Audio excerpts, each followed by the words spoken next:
We have modernized, but we've not westernized. Often in the last 2 centuries, it has almost been a choice like if you want to modernize, you have to westernize. It's a mix of the best of modernization and keeping our cultural symbols alive. What do you think has made this kind of a revival possible? You see it actually globally now. There's almost a global shift back to roots, back to our traditions.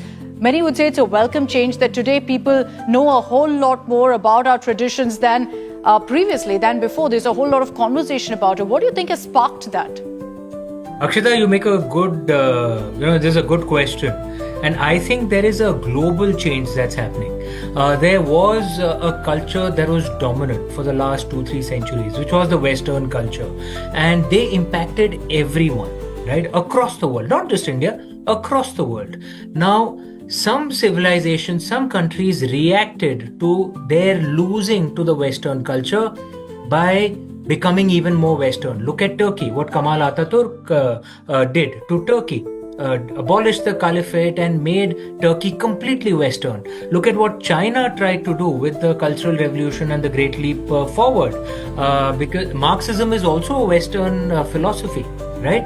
And the Great Leap Forward and the Cultural Revolution in the 60s and 70s, China tried to wipe out its own by themselves. They tried to wipe out their own traditional culture because they had that attitude. Remember the song from the 60s, Chodo Kal Ki Baatein, Kal Ki Baat Purani, and the Chinese were in effect kind of following that approach. Look at what India has done.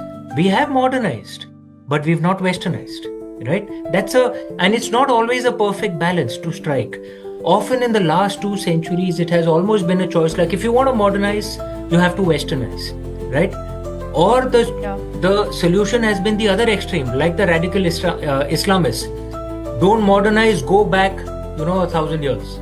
That's also not wise either, because you're not competitive today then. How do you find a mix of both where you can modernize but not westernize? That's exactly what India is doing. This temple is symbolic of that.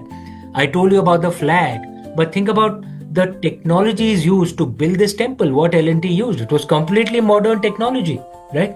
It's a mix of the best of modernization and keeping our cultural symbols alive. I think bringing it down to the core of celebrating our traditions, our culture, blending it with modernity, I think that's where our strength lies, and hopefully we're recognizing that also now.